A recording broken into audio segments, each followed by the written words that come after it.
अस्सलाम वालेकुम नाज़रीन, करंट एनएन के साथ मैं हूं उस्मान सुल्तान। नाज़रीन, अनोशे अब्बासी अपने वज़न से मुतलिक परेशान हैं। अदाकारा का इंटरव्यू में तनकीद करने वालों को मुंह तोड़ जवाब दिया।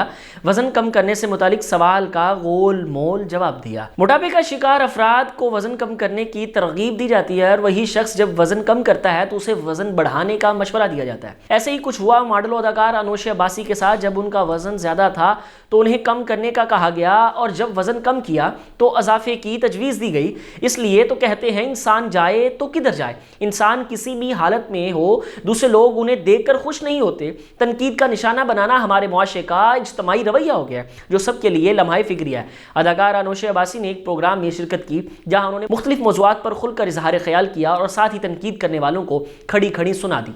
वज़न से मुतालिक पूछे गए सवाल पर इन्होंने इंकशाफ किया कि शोबिज़ करियर शुरू करने से कबल भी जिसामत पर तनकीद होती थी, लेकिन शोबिज़ इंडस्ट्री से वाबस्ता अफराद ने कभी उन्हें वज़न पर तंज नहीं किया। इन्होंने सवाल उठाते हुए कहा कि पता नहीं लोग किस जिसामत पर खुश होंगे। अदाकारा ने दावा किया कि वो वज़न ज़्यादा या कम दोनों सूरतों में मुतमईन थीं, लेकिन लोग उनके वज़न से खुश नहीं हैं। जब उनका वज़न ज़्यादा था तब भी और जब वज़न कम किया तब भी मुतमईन है। हैरान कुन बात यह है कि अदाकारा ने इंटरव्यू में वाज़ेह तौर पर नहीं बताया कि अगर वो दोनों सूरतों में अपनी जिसामत से खुश थीं तो उन्हें वज़न कम करने की ज़रूरत क्यों महसूस हुई। इससे कबल अदाकारा सनम चंग को भी वज़न बढ़ने पर तनकीद का निशाना बनाया गया था। इन्होंने एक इंटरव्यू में बताया था कि वो पहले बच्चे की पैदाइश के वक्त डिप्रेशन का शिकार हो गई थी और लोगों ने उनकी जिसामत पर बातें कर करके मज़ीद परेशान कर दिया था। तनकीद के बाद टीवी पर काम ना करने का हद किया, लेकिन फिर शौहर ने ढारस बंधाई और कहा वो लोगों की बातों की तरफ ध्यान ना दे। ये एक हमारी मुआशरे का एक अलमिया है कि हमारा मुआशरा